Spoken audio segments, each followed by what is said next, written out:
नमस्कार साथियों, मैं हूं आपका दोस्त भानु भार्गव। आप देख रहे हैं जीके विद भानु चैनल। साथियों, आज के वीडियो में बाल विकास का एक महत्वपूर्ण चैप्टर इस वीडियो में कवर कर रहे हैं, जिसके 30 महत्वपूर्ण प्रश्न लिए हैं जो कई परीक्षाओं में रिपीटेड हुए हैं और आगामी आपकी शिक्षक टेट परीक्षा में भी इस चैप्टर से आने वाले हैं। तो साथियों, गॉड गिफ्टेड वाला विशेष अवस्था वाले बालक का यह चैप्टर हम इस वीडियो में कवर कर रहे हैं। साथियों, आपकी टेट परीक्षा की तैयारी, संपूर्ण तैयारी हम करवाएंगे और कोई भी शिक्षक फेल नहीं होगा। चैप्टर वाइज चैप्टर हम प्रैक्टिस पेपर लेकर के आ रहे हैं आपको महत्वपूर्ण प्रश्नों का, जो परीक्षा में बार बार रिपीट हो रहा है। तो चैनल को सब्सक्राइब जरूर कर लीजिएगा और साथ में चैनल की सदस्यता ले लीजिए आप ज्वाइन बटन पर क्लिक करके। और साथियों, आप अपने शिक्षा विभाग के शिक्षक साथियों को जरूर शेयर कीजिएगा वीडियो, ताकि अन्य जो आपके शिक्षक मित्र हैं वह भी लाभान्वित हो और कोई भी शिक्षक हमारा फेल ना हो। तो साथियों, जिसमें हम बाल विकास शिक्षा शास्त्र का जो महत्वपूर्ण टॉपिक है, विशेष अवस्था वाले बालक, इसे हम कवर कर रहे हैं। पहला प्रश्न दिया है साथियों, और साथियों यहाँ पर आपका स्कोर क्या रहेगा। इसमें हमने 32 प्रश्न लिए हैं। 32 में से आपका स्कोर कितने रहने वाला है हमें कमेंट जरूर कीजिएगा, और किस टॉपिक से आप वीडियो चाहते हैं, और साथ में सब्जेक्ट भी हमें सजेस्ट कर सकते हैं। तो साथियों, जैसे कि यहाँ पर हम देख रहे हैं, समावेशी शिक्षा स्वागत करता है किसका, प्रश्न पूछा गया है। ऑप्शन है केवल अक्षमता युक्त सीखने वालों का, केवल अक्षमता रहित सीखने वालों का, दोनों तरह के सीखने वालों का, या केवल प्रतिभाशाली सीखने वालों का। तो साथियों, समावेशी शिक्षा में जो प्रतिभाशाली हैं, मंदबुद्धि हैं, दिव्यांग है, सभी प्रकार के बालकों की शिक्षा दी जाती है। तो इसमें दोनों तरह के सीखने वालों पर बल दिया गया। इसका राइट आंसर है सी। यानी यहाँ पर 1 2 3 4 लिखा है, तो उसका मतलब है ABCD, जो हम बोलते जाएंगे। तो हमारे शिक्षक साथी यह समय थोड़ा सा यहाँ पर 1 2 3 लिखा है, तो उसे ABCD में ही आप जाने।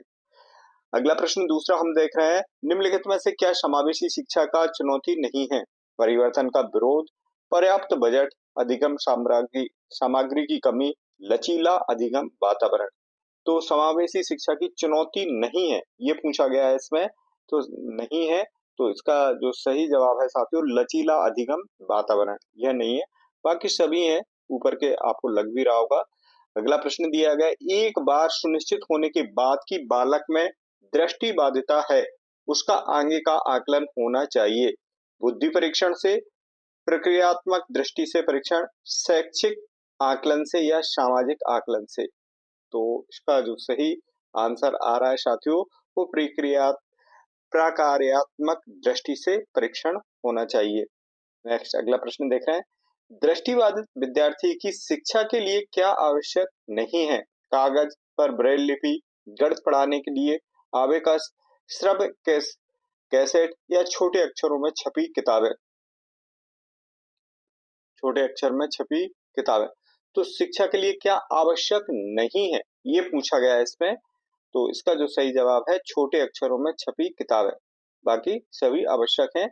निम्न में से कौन सा एक विशिष्ट अधिगम अक्षमता का उदाहरण है। विशिष्ट अधिगम अक्षमता का उदाहरण, मानसिक मंदता, स्वनिलता, डिसलेक्सिया और ADHD। तो साथियों, इसका राइट जो आंसर आ रहा है वो डिसलेक्सिया, जो कि अधिगम अक्षमता से संबंधित एक विकार होता है, जिसमें बच्चा पढ़ने में अक्षम रहता है। अधिगम निर्योग्यता का सर्वप्रथम प्रयोग किया था किसने। ब्रूनर ने, केरन हर्नी ने, सैमुअल क्रिक ने, कार्ल रोसा ने। तो इसका जो सही जवाब है साथियों, वह सैमुअल क्रिक ने किया था। निम्न में से समस्या बालक नहीं है, यानी जो आवश्यकता वाले बालक के अंतर्गत नहीं आता है। समस्या बालक नहीं है, चोरी करने वाला, झूठ बोलने वाला, माता पिता का कहना ना मानने वाला, या मंद बुद्धि वाला। तो साथियों, इसका इजी सा यह प्रश्न है, और इसका जो आंसर है वो मंद बुद्धि वाला नहीं है, समस्या बालक नहीं है, बाकी सभी है। तो अगला प्रश्न यहाँ पर हम देख रहे हैं, मस्तिष्क की संरचना और कृत्यों में विभेद परिणाम होता है। मस्तिष्क की संरचना तथा कृत्यों में विभेद का परिणाम होता है क्या। तनाव, पिछड़ापन, डिसलेक्सिया डिसलेक्सिया या इनमें से कोई नहीं। तो सही आंसर है डिसलेक्सिया है। मानसिक विकार से संबंधित हो यह विकार है, पठन विकार से संबंधित, अधिगम से संबंधित। जिन बालकों की बुद्धि लब्धि है साधारणतः उन्हें मानसिक न्यूनताग्रस्त की श्रेणी में रखा जाता है, यानी आईक्यू कितने से कम को मानसिक मंदता यानी न्यूनग्रस्तता की श्रेणी में रखा जाता है। तो जो टेबल है इस पर हमने साथियों वीडियो बनाया, आप चैनल की प्लेलिस्ट से देख सकते हैं। और इसका जो सही आंसर है वह है ए ऑप्शन राइट है, यानी 70 से कम होगा तो वो मंदबुद्धि वाला छात्र कहलाएगा। बच्चों के अमूर्त मान प्रत्ययों को ग्रहण करने की योग्यता होती है, पिछड़े हुए, प्रतिभाशाली, मानसिक रूप से पिछड़े या इनमें से कोई नहीं। तो बच्चों के अमूर्त मान प्रत्ययों के ग्रहण करने की योग्यता होती है, तो वो कौन से बालक होंगे, यानी ग्रहण करने की योग्यता जिसमें पाई जाती है। तो साथियों वो पिछड़े बालक तो होंगे नहीं, क्योंकि जो अमूर्त चिंतन कर लेगा तो वो कौन सा होगा, प्रतिभाशाली बालक कहलाएगा। तो इसका राइट आंसर है 2।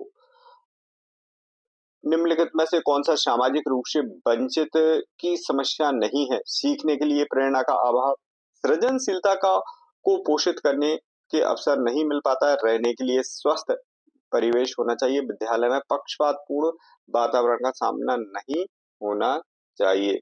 तो साथियों जैसे कि इसमें दिया सामाजिक रूप से वंचित की समस्या नहीं है, तो नहीं के लिए तो रहने के लिए स्वस्थ परिवेश, ये नहीं है, बाकी सभी है। तो निम्न में से कौन सा पिछड़ापन का कारण नहीं है? नहीं पूछा गया है। सामान्य बुद्धि का अभाव, शारीरिक दोष, विशिष्ट पिछड़ापन या स्वस्थ वातावरण। तो क्या राइट आंसर इसका होगा स्वस्थ वातावरण नहीं है, बाकी सभी है पिछड़ेपन का कारण। प्रतिभावान बालक की पहचान करने के लिए हमें सबसे अधिक महत्व अभिभावक के मत को देना चाहिए, वस्तुनिष्ठ परीक्षणों के परिणाम को देना चाहिए, शिक्षक के निर्णय को देना चाहिए, समुदाय के विचारों को देना चाहिए। तो इसका सही जवाब है वस्तुनिष्ठ परीक्षणों के परिणाम को देना चाहिए। चलिए अगला प्रश्न हम देख रहे हैं। कथन समान शैक्षिक अवसर का तात्पर्य क्या है?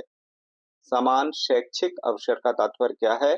सभी बालकों को शिक्षा प्राप्त करने का समान अवसर होना चाहिए, प्रत्येक बालक को विभिन्न प्रकार की उपलब्ध शिक्षा का समानता होना चाहिए, प्रत्येक बालक में शैक्षिक मानकों की समानता होना चाहिए, या अगला ऑप्शन है प्रत्येक बालक के अनुसार विभिन्न प्रकार की शिक्षा के अवसर होना चाहिए। तो बिल्कुल भी नहीं है। तो साथियों इसका जो राइट आंसर आ रहा है वह है सभी बालकों को शिक्षा प्राप्त करने का समान अवसर होना चाहिए। तो राइट आंसर है ए। अगला प्रश्न हम यहाँ पर देख रहे हैं, निम्नलिखित में से कौन सा बाल अपराध का एक मनोवैज्ञानिक कारक नहीं है? बाल अपराध का एक मनोवैज्ञानिक कारक नहीं है।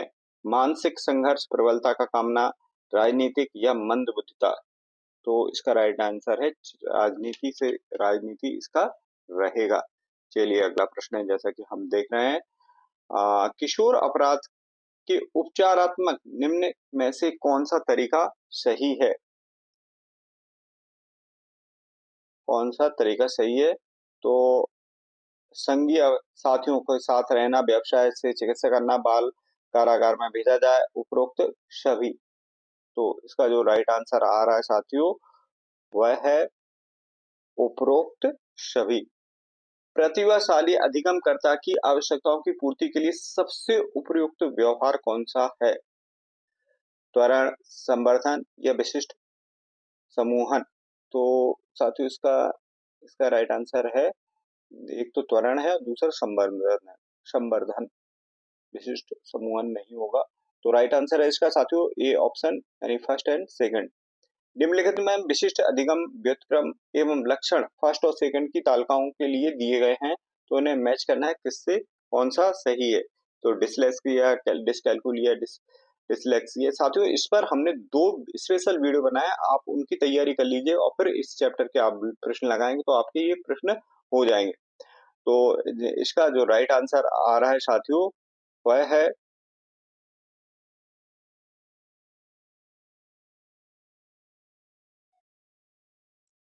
ए को हम थर्ड से मिलाएंगे, डिस्क डिसलेक्सिया को विशिष्ट लेखन से, डिस्कैलकुलिया को गणित से संबंधित होती है, इसे 2 से मिलाएंगे, यानी तीसरा ऑप्शन इसका राइट है, थर्ड ऑप्शन। और जो सी डिस्कैलकुलिया डिसलेक्सिया डिसलेक्सिया को मैच करेंगे, वह विशिष्ट वाचन यानी वाचन से संबंधित व्यतिक्रम हो रहता है। और अगला डी को हम डिस्ग्रेफिया को फर्स्ट से मिलाएंगे, यानी लिखने संबंधी व्यतिक्रम होता है, अवधान को कहा जाता है। तो साथियों, ये इस प्रकार का इसका राइट आंसर 3 है। वहीं देखते हैं 19वां, निम्नलिखित में से कौन सा समाज विरोधी बालक के बारे में सत्य नहीं है। समाज विरोधी बालक का व्यवहार आत्म केंद्रित होता है। समाज विरोधी बालक के लक्षण यथार्थवादी होते हैं। समाज विरोधी बालक में द्वेष की भावना कम होती है। समाज विरोधी बालक तोड़फोड़ करने वाले होते हैं। तो इसमें समाज विरोधी बालक में सत्य नहीं पूछा गया है, तो बाकी तो और सत्य है, लेकिन एक सत्य नहीं है। तो साथियों, इसका जो राइट आंसर आ रहा है वह है समाज विरोधी बालक के लक्ष्य यथार्थवादी होते हैं। तो यथार्थवादी तो वे बिल्कुल भी नहीं होते, तो ये सत्य नहीं है, बाकी सभी सत्य हैं कि तोड़ फोड़ करने वाला है, दोष की भावना कम होती है। तो साथियों, अगला प्रश्न हम देख रहे हैं, अगर किसी विद्यार्थी की गणित में उपलब्धि निष्पत्ति औसत से कम है तो अध्यापक को करना चाहिए, क्या करना चाहिए? गणित के अध्ययन में अपना समय खराब ना करके सलाह देंगे। विद्यार्थी को उसकी गणित संबंधी कठिनाइयों का पता लगाने हेतु निदानात्मक परीक्षण देंगे। अंतर मन से विभिन्न उदाहरणों द्वारा उनके समस्या हल के लिए प्रोत्साहित करेंगे। या समस्या के विचार विमर्श के लिए माता पिता को बुलाएंगे। तो माता पिता को तो बिल्कुल भी नहीं बुलाएंगे, तो इसे शिक्षक को समाधान करना है। तो इसका जो राइट आंसर जा रहा है वो विद्यार्थी को उनके गणित संबंधी कठिनाइयों का पता लगाने हेतु निदानात्मक परीक्षण देंगे। तो 2 ऑप्शन राइट है। मंदबुद्धि बालक का आईक्यू क्या होता है? मंदबुद्धि तो 70 से 90 के बीच में होता है, और 90 से 110 के बीच में होता है, वह सामान्य का होता है। तो मंदबुद्धि यहाँ पर साथियों पूछा गया है, तो 70 से पिछड़ा बालक होता है 70 से 90 के बीच में। मंदबुद्धि पूछा है तो इसमें 70 से कम आएगा। तो इसका राइट आंसर है साथियों ए ऑप्शन, फर्स्ट ऑप्शन 70 से कम। सामाजिक नियम तथा कानून के विरुद्ध व्यवहार करने वाला बालक कहलाता है बाल अपराधी, बुद्धिमान, बुद्धिहीन या पाखंडी। तो इसका राइट आंसर है बाल अपराधी कहलाता है। नेक्स्ट अगला प्रश्न हम देख रहे हैं, डिसलेक्सिया में बच्चों को परेशानी होती है। डिसलेक्सिया में बच्चों को परेशानी होती है, किससे होती है? पढ़ने में, सोचने समझने में, याद करने में, ध्यान रखने में। तो इसका राइट आंसर पढ़ने संबंधी विकार होता है डिसलेक्सिया, पठन संबंधी विकार होता है। सुधार स्कूल स्थापित किए गए हैं बाल अपराधियों के लिए, मंदबुद्धि बालकों के लिए, गूंगे बहरे बालकों के लिए, अंधे बालकों के लिए। तो इसका जो सही आंसर है वह है बाल अपराधियों के लिए सुधार स्कूल स्थापित किए गए हैं। और बाल अपराध के जिम्मेदार शैक्षणिक कारणों के लिए निम्न में से कौन सा कारण नहीं है? खराब संगत, अध्यापक द्वारा अनुचित दंड, मूल्यांकन के पश्चात, या विद्यालय से भाग जाना। कारण नहीं, अपराध का नहीं है, विद्यालय से भाग जाना। तो इसका राइट आंसर है साथियों, जो राइट आंसर आ रहा है इसका वह खराब संगत। एक बालक प्रतिदिन कक्षा से भाग जाता है, वह बालक क्या कहलाएगा? सामान्य बालक, पिछड़ा बालक, या कुसुमायोजित बालक, या विकलांग दिव्यांग बालक। तो इसका जो राइट आंसर है साथियों वह है कुसुमायोजित बालक। प्रतिदिन विद्यालय से भाग जाता है तो वो किस श्रेणी में आएगा? कुसुमायोजित। ADHD है अटेंशन डेफिशिएंसी सिंड्रोम, हाइपर तो डिसऑर्डर को कहा जाता है हाइपर डिसऑर्डर के लिए। तो वाणी संबंधी होता है, या अवधान संबंधी, या भाषा या विकृति या संप्रेषण से रिलेटेड होता है। तो साथियों, यह अवधान संबंधी यानी सीखने की क्षमता में विकृति पाई जाती है ADHD में। तो इसका राइट आंसर 2 अवधान विकृति। मंदित मना बालक को शिक्षित करने के समय शिक्षक को यह ध्यान रखना चाहिए कि वे व्यवसाय संबंधी कौशल सीख लें, सामान्य बालकों की बराबरी करने के लिए अधिक मेहनत करें, परीक्षा पार कर ले या परीक्षा पास कर ले या फिर खेलने में अधिकांश समय व्यतीत करें। तो मंदित बालक को शिक्षित करने के समय शिक्षक को यह ध्यान रखना चाहिए। क्या रखना चाहिए? तो इसका ऑप्शन राइट है 28 का, वह है व्यवसाय संबंधी कौशल सीख ले। नेक्स्ट अगला हम देख रहे हैं, निम्न में से कौन सा बुद्धिमान बच्चे का लक्षण नहीं है? बुद्धिमान बच्चे का लक्षण नहीं है।